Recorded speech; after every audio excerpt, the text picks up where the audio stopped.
De libertadora a tirana, de quebradora de correntes a rainha das cinzas. A queda da Daenerys Targaryen é, sem dúvida, um dos momentos mais polêmicos da história da televisão. Mas e se aquilo não foi um erro de roteiro?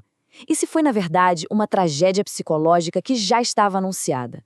Vamos investigar isso. Pois é, essa é a pergunta que deixou todo mundo de cabelo em pé. Mas em vez de só culpar os roteiristas, que tal a gente tratar a Daenerys como um verdadeiro caso de estudo? E se a resposta para essa virada dela não estiver só nos eventos da última temporada, mas na biologia dela mesma? E se a semente da destruição já estava lá, plantada desde o comecinho? A destruição de Porto Real, para muita gente, foi um choque, quase uma traição ao desenvolvimento da personagem. Mas esse o que pareceu um colapso do nada foi, na verdade, a conclusão que era inevitável para a história dela.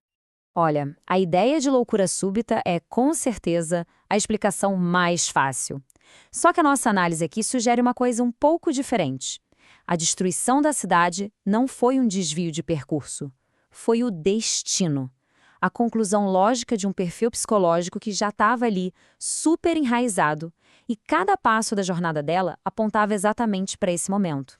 Para a gente conseguir entender Daenerys, primeiro a gente precisa sacar uma distinção que é fundamental na psicologia. A chave para desvendar esse mistério todo está em separar o que é personalidade do que é temperamento. Pensa assim, ó, a personalidade é como se fosse um prédio. Ela pode ser reformada, decorada, alterada pelas coisas que acontecem na vida. Mas o temperamento é a rocha-mãe, sabe? O alicerce geológico onde tudo é construído. Ele não muda. É a nossa configuração de fábrica. Simplificando, o temperamento é o hardware com que a gente nasce. Ele dita a força e a velocidade das nossas reações antes mesmo que a personalidade, que é o nosso software, tenha tempo de processar o que está rolando. É aí que mora a verdadeira Daenerys. Então, qual é o temperamento da Daenerys? A nossa análise, que se baseia em modelos neurobiológicos, aponta para uma combinação que é, assim, incrivelmente poderosa e também super volátil. Primeiro, a gente tem um temperamento colérico, que é o motor principal dela. Associado ao fogo, ele é movido a testosterona e dopamina. A testosterona dá aquela assertividade, aquela necessidade de dominar. Já a dopamina recompensa quando ela conquista metas, o que a torna viciada em resultados. Um cérebro colérico precisa de conflito para funcionar. A paz é um tédio. Mas ela não é só fogo, não. O temperamento secundário dela é o melancólico, que a gente associa à terra. Com uma sensibilidade alta à serotonina, ela busca a ordem, perfeição e um senso de justiça que é inflexível. A reação melancólica demora mais para se formar, só que ela é muito mais profunda, grava cada ferida, cada injustiça na memória para sempre. E aqui está o diagnóstico completo. Daenerys é uma colérica melancólica. É a ambição do fogo misturada com o idealismo da terra. Essa combinação cria um perfil tipo cruzado, sabe? Alguém com a vontade de poder para mudar o mundo e a certeza moral absoluta de que está fazendo a coisa certa. E essa tabela aqui mostra direitinho como essas duas forças interagem. A motivação colérica pelo poder se justifica pelo ideal melancólico de justiça. Quando ela é traída, a reação colérica é eliminar a ameaça, mas a memória melancólica garante que o rancor seja eterno. O resultado? A famosa fúria do dragão. Não é só raiva, é uma ira que ela considera justa, alimentada por uma vida inteira de dores guardadas.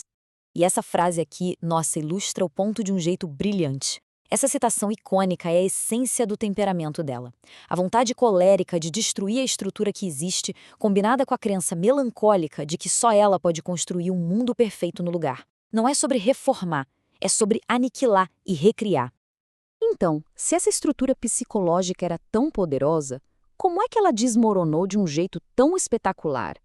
A resposta está na perda dos pilares de sustentação dela, os freios que mantinham o dragão sob controle. Durante a maior parte da jornada, a Daenerys não estava sozinha. Ela tinha conselheiros que funcionavam como reguladores externos, sabe, segurando os impulsos mais extremos dela. A tragédia começa quando essa rede de segurança é destruída, sistematicamente. Pensa na sucessão rápida de traumas. Primeiro, Jorah, a voz da cautela e da lealdade incondicional, morre nos braços dela. Depois, Rhaegal é abatido, um ataque direto à identidade e ao poder dela. E por fim, Missandei, a amiga, a bússola moral, é executada. Cada perda tirou um freio do sistema, deixando-a sozinha com sua fúria e seu idealismo ferido. E aí, a gente chega no momento crucial. Ela venceu. Os sinos da rendição estão tocando. A guerra acabou. Mas lá do alto do dragão dela, ela não ouve o povo aclamando. Ela não vê alívio. Ela só sente o silêncio e o medo. Então, o ponto crucial é esse. Pro lado melancólico dela, aquilo é a maior rejeição possível. O sonho de ser Merreisa, a mãe, amada, libertadora, morre naquele momento. É uma ferida profunda no idealismo dela, a confirmação de que Westeros nunca a amaria. A dor de todas as perdas converge para esse único instante. E o que um temperamento colérico faz com uma dor insuportável? Ele não recua, ele ataca.